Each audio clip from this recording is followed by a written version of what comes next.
مخالف کمپٹیشن میں موجود جو دوسرا ملک ہے، دنیا کی سب سے بڑی آبادی ہونے کا دعوے دار ہے، دنیا کی ایک بڑی معیشت ہونے کا دعوے دار ہے، ایک بڑی فوج رکھنے کا دعوے دار ہے، اس کے لوگوں کے مقابلے میں، اس کے شہریوں کے مقابلے میں مجھے اپنے پاکستانی دوگنا کے قریب اور بہت ہی زیادہ آپٹمسٹک نظر آتے ہیں، پر امید نظر آتے ہیں۔ یہ سب کچھ کیسے ہوتا ہے؟ یہ امید اسی وقت پیدا ہوتی ہے جب ہم کچھ ہوتا ہوا دیکھ رہے ہوتے ہیں۔ یقینی طور پر جب آپ کی جی ڈی پی بڑھ رہی ہے، جب آپ کی جو ہے مہنگائی بڑھنے کی شرح وہ ڈبل ڈیجٹ سے 40% سے سنگل ڈیجٹ کے اوپر آ جاتی ہے، جب آپ کو یہ لگنے لگتا ہے کہ آنے والے دن بہت بہتر ہوں گے، تو پھر یہ امیدیں پیدا ہوتی ہیں، اور ان امیدوں کو پورا کرنا، پہلے تو اس امید کو پیدا کرنا بہت بڑا کام ہے۔ جب یہ امید پیدا ہو جاتی ہے تو پھر اس امید کو پورا کرنا وہ ایک اور بڑا چیلنج ہوتا ہے۔ یقینی طور پر ایک ملک جس کو دہشت گردی کا سامنا ہے، جس کو انڈیا اور افغانستان جیسے ہمسایوں کا سامنا ہے، جس کو یہاں پر ایسے لوگوں کا سامنا ہے جو اپنے ہی ملک کو دیوالیہ کرنا چاہتے ہیں، ان تمام چیلنجز میں آگے بڑھنا کیسے ممکن ہے؟ 2026 جو ہے خاص طور پہ معاشی حوالے سے کیسے آگے بڑھے گا، کیا ہمیں کامیابیاں ملیں گی؟ اس کے لیے آج کا پروگرام خاص طور پر، اور میں پروگرام کا جب آغاز کرنے جا رہا ہوں تو اپنے پینلسٹ جو ہیں میں ان کا آپ کے ساتھ تعارف کروانا چاہ رہا ہوں۔ سب سے پہلے جاسم انور، آپ ماہر معاشیات ہیں، ہمارے ساتھ موجود ہیں۔ ڈاکٹر صاحب بہت بہت شکریہ ہمیں وقت دینے کے لیے۔ اس کے ساتھ ہی جب ہم ملک کی معیشت کی بات کرتے ہیں، اس میں اکنامک رپورٹنگ کی بات کرتے ہیں، تو میرے دوست اور بڑا ہی معتبر حوالہ ہمیشہ اعداد و شمار کے ساتھ بات کرنے والے ذوالفقار علی مہتو کو ہم نے ایک مرتبہ پھر زحمت دی، ان سے درخواست کی کہ آج کے ہمارے پروگرام کا حصہ بنے۔ بہت بہت شکریہ ذوالفقار وقت دینے کے لیے۔ اور اس کے ساتھ ہی ہمیشہ کی طرح پاکستان کی بات کرنے والے، امید کی بات کرنے والے، اور میں کہوں گا کہ قوم کی بات کرنے والے احمد وڑائچ ہمارے ساتھ موجود ہے۔ احمد، آپ کا بھی بہت بہت شکریہ۔ سب سے پہلے تو ڈاکٹر جاسم صاحب، میں آپ کی طرف آنا چاہوں گا۔ کچھ چیزیں اچھی ہو گئیں، کہتے ہیں اچھا شگن ہو گیا، ہمیں کچھ اچھے چیزیں مل گئی، لیکن آگے بڑھنے کے لیے چیلنجز بہت بڑے ہیں، سوال بھی بہت بڑے ہیں سرمایہ کاری کے حوالے سے اور دیگر حوالوں سے۔ آپ 2026 کو کیسے دیکھ رہے ہیں؟ تھینک یو سو مچ نجم صاحب۔ دیکھیں، آپ نے پروگرام کے آغاز میں چند اعداد و شمار کا بتایا کہ کیسے ہماری کمبائنڈ ملٹری سول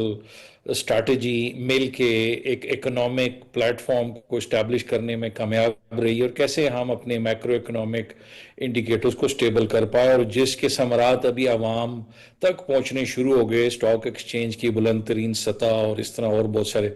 تو میں اس کو ٹرانسلیشن آف او 5E framework Uraan Pakistan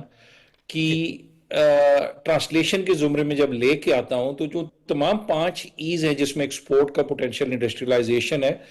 جو 26 ہوگا وہ ان تمام کو فردر پبلک تک ریلیف پہنچانے میں اور اس کے ثمرات کو اکنامک سٹیبلٹی کی شیپ میں اوپر لانے میں بہت پازیٹیو نظر آئے گا۔ مثلا آپ نے آلریڈی افراط زر کا بھی بتایا، انفلیشن ریٹ کا بھی بتا دیا کہ سنگل ڈیجٹ میں آئی۔ تو اس کے ساتھ ساتھ اکنامکلی اسٹیٹ بینک کا جو ہمارا مارک اپ ریٹ تھا وہ بھی آپ نے دیکھا کہ 10 تک آ گیا 23 سے۔ تو اب یہ پچھلے سال کے اندر جب یہ کم ہوا تو لوگوں کے پاس اویلیبل فائنینسز جو ہیں اس کی ایکسیس اور جو رسائی ہے وہ بڑھا دی گئی۔ سرٹن ریفارمز ایسے کر دیے گئے کہ جو لوگ ہیں وہ انڈسٹریل سیکٹر میں اپنی انویسٹمنٹ کریں۔ بہت سارے ڈپلومیٹک پالیسیز جو ایسی پچھلے سال میں کی گئیں، جن کے اندر ہمارے U A E, central Asia, middle east, even Asian development bank, world bank اور بھی بہت سارے مالیاتی ادارے جو ہیں جنہوں نے پاکستان کی جو مالی پالیسیز ہیں اس پہ اعتماد کا اظہار کیا، تو اس سال ان کی فردر گراؤنڈ لیول پہ امپلیمنٹیشن پہ زور دیا جائے گا۔ سے آپ کی ٹرانسپورٹیشن سیکٹر میجر، آپ کی کنیکٹیویٹی جو اربن اینڈ رورل کنیکٹ ہے وہ میں اس میں بہت پازیٹیولی دیکھ رہا ہوں۔ انرجی سیکٹر جو ہے اس کے اندر ٹیرف کے اوپر بڑا آپ کو پازیٹیو 26 نظر آئے گا کہ عوام کو ریلیف ملے گا پاور سیکٹر کی مد میں اور بجلی کے ٹیرفز کی مد میں۔ اسی طرح انرجی کے بہت سارے پروجیکٹس جو ہیں وہ لانچ کیے جائیں گے۔ اسی طرح جو ہیومن کیپٹل کے اندر میڈم مریم نواز شریف صاحبہ اور اسی طرح ہمارے وفاق کے اندر اور چند باقی صوبوں نے جو یوتھ امپاورمنٹ پروگرامز لانچ کیے، اب وہ آپ کی یونیورسٹیز کے حد تک اور اب وہ ٹیوٹا اور نیشنل انکوبیشن سینٹرز کی حد تک اور اب وہ گراؤنڈ میں ان کو اپرچونٹیز پرووائڈ کرنے کے لیے 26 جو ہے وہ بڑا پازیٹیولی اپنا رول پلے کرے گا. تو اسی طرح نمبر آف ریفارمز ہیں جو میں ان کو اسکیل اپ ہوتے ہوئے دیکھ رہا ہوں جو لیکن جہاں صاحب ہمیں بہت ساری چیزوں پر ریسٹرکشنز لگتی ہوئی نظر آتی ہیں. جیسے ہم بار بار بات کرتے ہیں کہ فیلڈ مارشل کا اور پرائم منسٹر کا ایک بہت بڑا انیشیٹو ہے جس میں بہت بڑا رول ظاہر ہے. بار بار پرائم منسٹر بھی تسلیم کرتے ہیں, کہتے ہیں کہ فیلڈ مارشل کا وہ ہے سرمایہ کاری کے حوالے سے جو کونسل بنی اس میں. لیکن دوسری طرف ہمیں آئی ایم ایف کا دباؤ نظر آتا ہے, ہمیں دہشت گردی کا دباؤ نظر آتا ہے, ہمیں جو ہے ایک پروپیگنڈے کا طوفان نظر آتا ہے. آئی ایم ایف ہو, وہ پروپیگنڈا ہو, وہ دہشت گردی ہو, ان چیلنجز سے کیسے نپٹیں گے اور ان کا امپیکٹ کیا رہے گا؟ دیکھیں, سب سے پہلے آئی ایم ایف پروگرام کو انڈرسٹینڈ کرنا ضروری ہے کہ اگر یہ 24واں آئی ایم ایف پروگرام ہے اور پچھلے 2 سالوں میں جتنے ہمارے board mission I M F کے پاکستان آئے, انہوں نے جو ہمارے ساتھ ایگریمنٹ کی حکومت کے ساتھ, ہم نے اس کو بڑا پازیٹیولی ٹرانسلیٹ ہوتا ہوا دیکھا اور تمام بورڈز کے جو اقدامات تھے انہوں نے تسلی بخش رپورٹس دیں اور ہماری جتنی بھی ٹرینچز ریلیز ہوئی ہیں وہ ٹائم پہ ہوئی ہیں. لیکن اس کے ساتھ ساتھ امپورٹنٹ یہ تھا کہ ہم جو لون پے بیک ٹائم ہے, ہم مطلب اس کو رول بیک نہ کریں بلکہ ہم اپنے لون کو پے آف کرتے چلے جائیں تاکہ یہ 24واں اکنامک جو ہمارا ایکسٹینڈڈ فائنینسنگ فیسیلٹی ہے آئی ایم ایف کی, یہ آخری ثابت ہو. اب وہ تبھی پاسبل ہوگا کہ ہمارے جو پرائیویٹ سیکٹر ہے یا انویسٹرز ہیں یا جو لوگ ہیں وہ اس تمام کاوشوں میں مل کے حکومت کا ساتھ دیں. لیکن ٹیکسیشن ایک بہت بڑا ریفارم ہے. جب سرکولر نیٹ بنے گا, ہمارا جو ٹیکس نیٹ ایکسپینڈ کیا جائے گا, لوگ جو ہے والنٹری ٹیکسیشن کی طرف آئیں گے بنسبت فورس ٹیکسیشن کے, تو ہمارے پاس ڈیولپمنٹ کٹی بڑھے گی. کرنٹلی ڈیولپمنٹ کٹی شرنک ہے کیونکہ ہم نے لون پے بیک کر کے اس ملک کو ان قرضوں سے جان چھڑانی ہے ہمیں. سو یہ تمام وہ اقدامات ہیں جو اسٹیبلٹی کی طرف لے جائیں گے اور اس میں کوئی شک نہیں کہ جو پرائیویٹ سیکٹر ہے وہ ساری دنیا میں تمام ڈیولپمنٹ اکانومیز میں, یو ایس لے لیں آپ, انڈیا لے لیں, even China for that matter لے لیں, وہاں پہ private sector major economic driver ہوتا ہے اور گورنمنٹ صرف ریگولیٹ کر رہی ہوتی ہے چیزوں کو یا سرٹن پالیسیز یا کمپلائنس انشور کرتے, کوالٹی سٹینڈرڈ جو ہے متعین کرتی ہے. تو ہمارے پاکستان میں جو سرٹن پچھلے سال 25 میں 24 میں جو پالیسیز بنائیں گی, سرٹن جو ادارے ہیں ان کا قیام لایا گیا جس میں S A F C major role play کر رہا ہے, اکنامک کمیشنز ہیں, P3A ہے, اسی طرح بہت ساری اور انڈسٹریل ریفارمز ہیں. وہ سب اسی لیے ہیں کہ پرائیویٹ سیکٹر آئے, انویسٹ کرے اور اکنامک ڈیولپمنٹ میں اس ملک کو اس سائیکل سے نکالنے میں اپنا رول پلے کرے. جی بالکل صحیح. اس میں ظاہر ہے اگر تمام مشکلات کے باوجود ہم نے پچھلا سال 2025 اور ایک جنگ لڑنے کے باوجود اتنی کامیابی کے ساتھ گزار لیا, تو مجھے تو آپٹمسٹک ہونے میں کوئی حرج نظر نہیں آتا, کوئی رکاوٹ نظر نہیں آتی. ذوالفقار محتو صاحب, اگر آج کا دن ہم دیکھیں اور آج کا آغاز دیکھیں, وہ کہتے ہیں نا کہ جب میچ شروع ہوتا ہے تو پہلی ہی جو گیند کے اوپر اگر چوکے چھکے لگ جائیں تو پتہ چلتا ہے یار ٹیم بڑے فارم میں ہے. تو اس وقت مجھے لگ رہا ہے کہ پاکستان کی اکنامک ٹیم جو ہے پہلے دن ہی اسٹاک ایکسچینج کا ایک نئے ریکارڈ کی طرف چلے جانا, پہلے دن ہی آپ کا پیٹرول اور ڈیزل کی قیمتوں میں, اور ڈیزل کی قیمتوں میں تو مسلسل پچھلی دفعہ بھی چھکا ہی مارا تھا, جو قیمت کم کی گئی تھی اب اس کو ملا کر دیکھیں تو کٹھے یہ 22-22.5 روپے کم ہو جاتی ہے. تو یہ جو آگے آپ کو یہ میچ کیسا جاتا ہوا لگ رہا ہے جو ہمارا اکانومی کے ساتھ ہے, معیشت کے ساتھ ہے, لوگوں کی ویل بینگ کے لیے؟ نجم بہت شکریہ. اصل میں تو یہ میچ اس وقت پاکستان کا جو ہے وہ پازیٹیو میچ اس وقت شروع ہو گیا تھا 10 مئی کو. جی ہاں, سب سے بڑی چیز ہوتی ہے کہ پاکستان ہو یا کوئی اور ملک ہو, اس کو چاہیے ہوتی ہے ایک گارنٹی, ایک تحفظ. سرمایہ کاری کا سب سے پہلا نقطہ یہ ہوتا ہے کہ جہاں پہ ہم پیسے لگانے جا رہے ہیں وہ ملک محفوظ بھی ہے کہ نہیں, چاہے انٹرنلی اور ایکسٹرنلی. ایکسٹرنلی ہم نے انڈیا کو ایک اپنے سے 5 گنا بڑے بجٹ کے ساتھ والے ملک کو, بڑی توپوں والے ملک کو, ہم نے ان کی توپوں کو نیچے گرایا ہے. تو یہ ایک انٹرنیشنل جو انویسٹر ہے اس کے لیے بھی, اور پاکستان کا جو بڑا کیپٹلسٹ ہے, سرمایہ دار ہے, اس کے لیے بھی ایک تحفظ ہے کہ پاکستان کو کچھ نہیں ہوگا. پہلی گارنٹی تو یہ مل گئی. دوسری گارنٹی یہ ہے کہ پاکستان میں, اس کی مثال میں آپ کو دینے لگا ہوں کہ پرائیویٹ سیکٹر کو, جیسے جاسم صاحب بتا رہے تھے کہ پرائیویٹ سیکٹر نے ابھی اس کرنٹ فائنینشیل ایئر میں, یہ جو بھی چل رہا ہے,